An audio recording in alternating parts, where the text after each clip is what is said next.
Hi. This is my self-therapy video diary where I take you through my own healing and give you my completely honest thoughts, feelings, and personal story while remaining anonymous. I cannot tell you my name or where I live for my personal protection.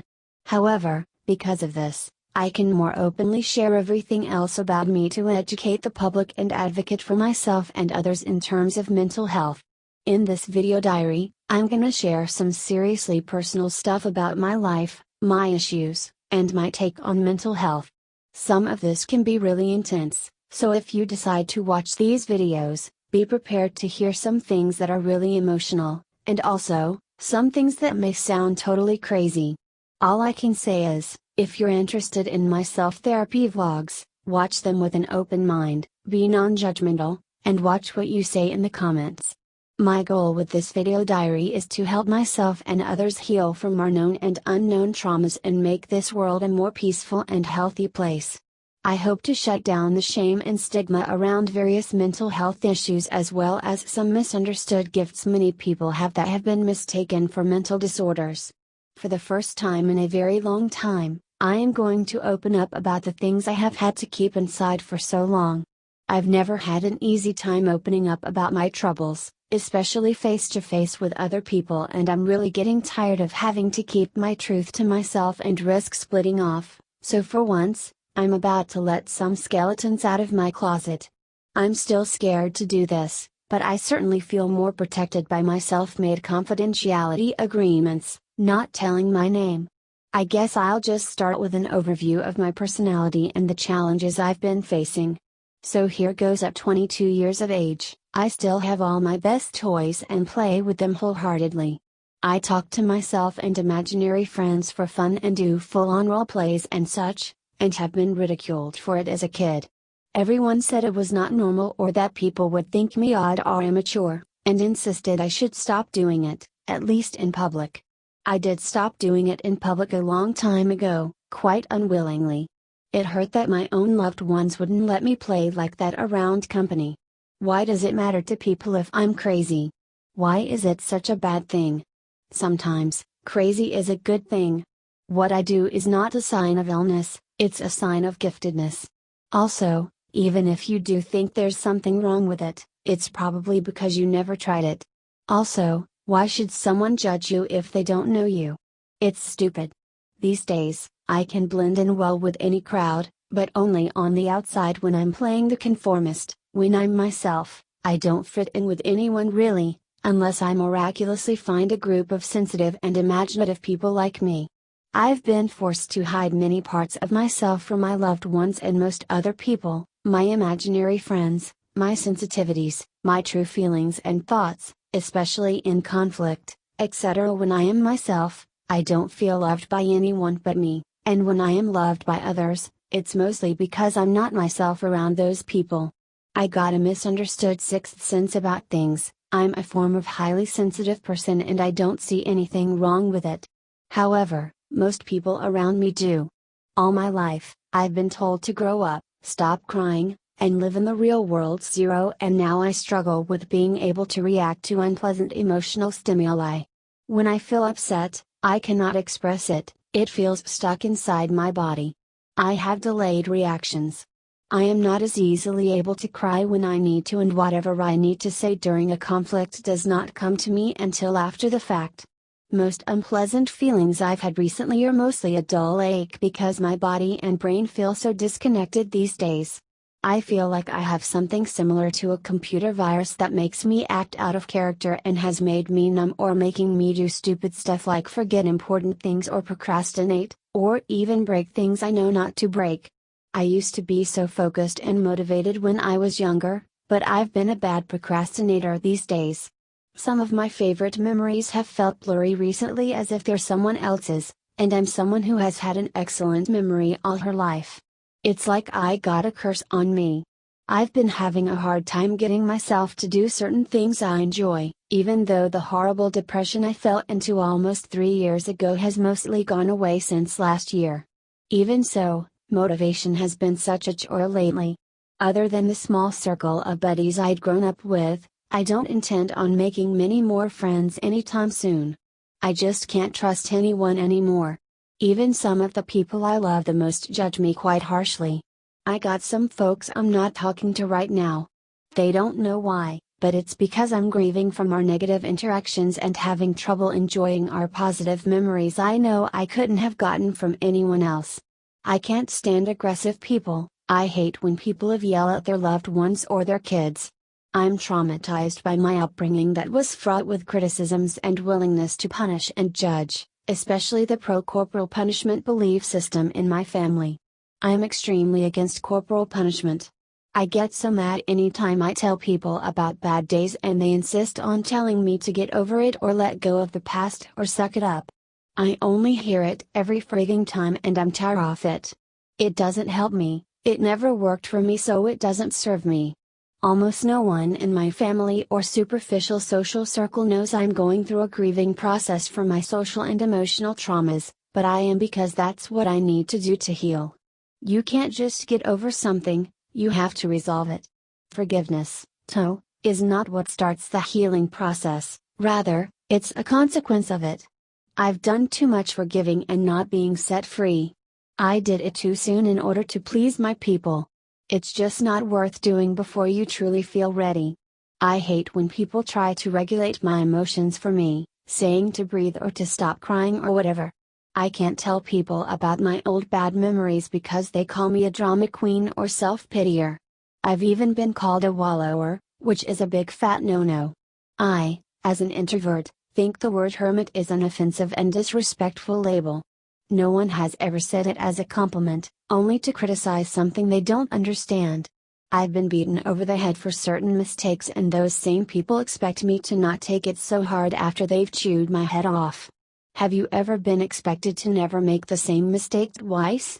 I've been told to not make the same mistake twice, or I get accused of not listening or making excuses or being a know-it-all. Such accusations I do not approve of. Even when I tried to stay out of trouble as a kid, I still ended up in trouble anyway. No one liked me standing up for myself, even when I am polite, which I always try to be. So guess who doesn't know how to be assertive? Me. I have major problems communicating and enforcing my boundaries with others. Even if people do think they can be friends with me, those friendships wouldn't be worth it if I can't invite them into my room and imaginary world just because I still play with toys and have imaginary companions. People swear I don't try hard enough to be outgoing, but I honestly could care less about being outgoing. I like being alone and sticking with the few I really care about, so they need to stop shaming me about it. Drama in my books and movies and on TV shows often trigger me, especially if I can relate to what a certain character is through. Much of it is stuff I'd gone through myself to a degree. It hurts me sometimes and I can't tell anyone because I get the stupid comment, "It's just a movie or it's not real. Why do you let stuff get to you so much? Leave me alone, you don't understand, so you don't have to say anything about it." Unlike my folks, I believe the past is not dead. It's not even past. I hate when people assume we sensitive people get upset over nothing. It is something, and don't you dare call me childish or tender-hearted or softy or delicate or a wallower. Yuck. I hate when people assume negative things about me that aren't true, and don't believe me when I'm honest. Most people don't listen to me, and when they do, it's more to respond and not to just hear me out with an open mind. I am nothing but accepting and open-minded with these people, and they ought to know that unless they just don't pay attention. I hate when people try to say I'm not self-aware. In truth, they're the ones who lack self-awareness. I know me better than they do. I've had to keep my anger and fears to myself because of how I'm seen and shamed. I freaking hate it. I do care what others think of me, and there's nothing you can do about it. So Don''T. I have a lot of internal scars and a great heart and mind that are quite sour these days. I'm tired of people acting like my introversion and shyness are choices, and I'm even more tired of these people calling these traits bad choices or weaknesses. I am not near as stubborn as others say I used to be as a kid, so people still insist I am, but I'm not. If I was and knew how to do it right, I wouldn't have the motivation problems I have now. As Taylor Swift said in one of her newer songs, I don't trust nobody and nobody trusts me. That's how I feel a lot of times, so I just stay away. I hate when people say emotions are obstacles to success, because I've had a totally opposite experience. When I was able to express my emotions, I was more motivated, and I was healthier. Believe it or not, I hate singing. I don't like doing it and I don't like hearing it most of the time. The professional way of singing sounds like it damages people's voices. I don't consider it natural sounding at all. It ruins the voice. And unfortunately, I have one of those voices. I never told anyone because I know they'd like it and want me to sing more, which is the last thing I want to do. I'm thankful for all my musical talents, but singing is not something I'll ever be proud of. People think they can get me over that, too, but they can't and won't. Boy, the things people think they can control when they really can't. I don't like people humming either. I do like whistling though, because it's not vocal, and I like rapping and spoken word because it's just rhythmic speech and can't hurt your voice. No one who does a lot of vibrato, riffs, or high singing, yuck it. Sadly, I do most of those things myself. I'll tell you what I do like though, virtual singers. You can't hurt a Vocaloid or a recorded bad singer who's been tuned. I think bad singers are healthier than the pros. As you can probably tell, it's the good singers that bug me, not the tuneless. I can't watch most live performances because I'm so critical and worried about the singer's vocal health. Remember that curse I mentioned earlier? I've had a form of it since my early teens and it's gotten worse since 2017. I've never been suicidal, thank goodness, but I have had occurrences where I felt I wouldn't make it. I've had days when I really felt like I was on my way out because I felt so disconnected. Anytime I touch someone who's crying or if I touch them within 12 HOC/RS after the crying episode, even if I don't know or think they did it, I get allergic reactions. It affects my body and my brain in an ungodly manner. I call it tear poisoning. I have no idea what started it, but there's no treatment for it, so I have to live with it. That sucks, especially when I really want to be there for that person. It's best to physically keep my distance. I can't tune anything out no matter what. I can tune in, not out. I'm not a selective listener, so no one gets to lie about that to me either. I know I got a lot of pet peeves. But there are also so many things I like, and I'll tell you more about those later on. I've never been a big mind over matter person, so when people offer those kind of solutions to me, I just wish they'd keep it to their dang selves. If you are, fine, but don't push your inner cognitive therapist on me. It won't help. Even though my feelings do get hurt easily, if I know you're joking and you don't have to convince me, I won't get offended. When it comes to stand-up comedy, I am an addict and I laugh at a lot of the politically incorrect stuff that often offends others. I'm not cold, I just don't have any reason to be mad at most of those jokes. If you ever get it in your head that I worry too much about little things, don't say it. I've been around too many people who care more about how you look than how you feel, and I just want to say, stuff it. I believe most of us raise our kids based on a totally outdated parenting script that couldn't be more lacking in consciousness, and you can thank my research from Mind Valley and other parenting experts for that. They say connection before correction, and none of us normies get it right.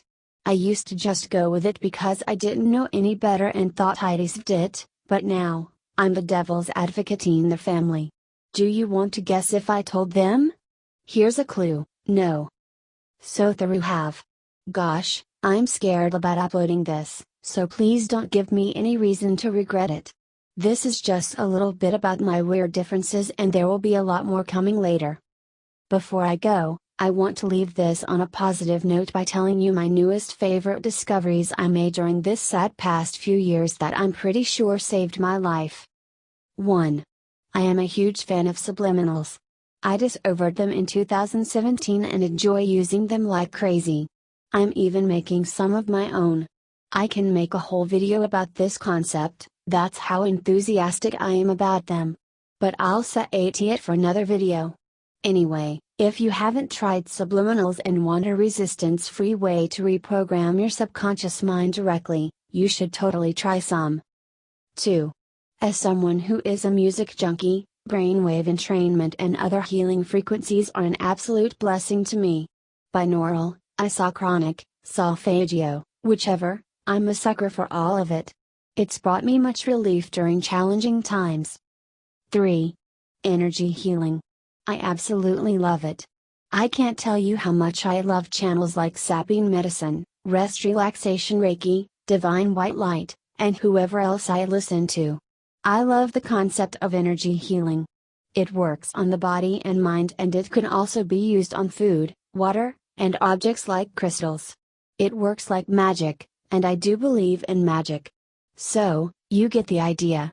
But either way, I highly recommend trying some energetic programming or energy healing video anywhere on YouTube. People also sell audios infused with healing energies, which are also wonderful. I think I'll leave it here. If you are someone who wants to learn more about mental health or someone who feels alone on your healing journey, I do encourage you to subscribe and stay up to date with this self-help video diary. Together, we can heal ourselves and heal our world.